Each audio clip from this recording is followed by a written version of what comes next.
After spending 4 years in a high security federal prison, I was transferred to a camp. I spent my first year at FCI Dublin, which is in California, and then they transferred me on Conair, which is chains and shackles and just a miserable experience. I've shared another video about that. Then I landed in Minnesota, which is also a high security prison. So I'm behind a fence, everything's locked down, 10-minute moves. And then my caseworker calls me in about a year to the gate when I have about a year left and tells me they're going to transfer me to a camp in California. Well, I was excited because I'm going to be closer to my family, but I had no idea what to expect.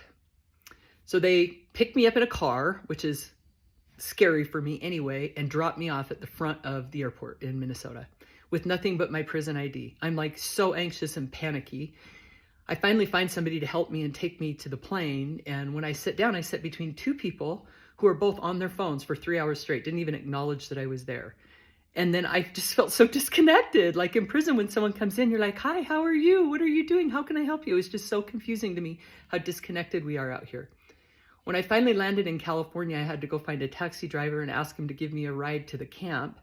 And I said, hey, I need to get a ride to the prison. And he's like, why are you going to the prison? And I said, well, because that's where I live.